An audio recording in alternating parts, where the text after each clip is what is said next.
একজন লোক ভীষণ মনে মাথায় হাত দিয়ে বসে আছে। তার এক চোখ নষ্ট।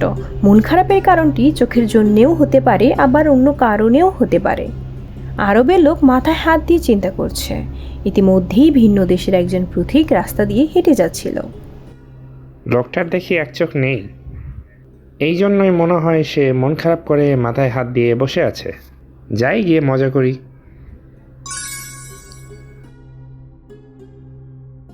দাজ্জাল বের হওয়ার সময় বোধহয় হয়ে গেছে।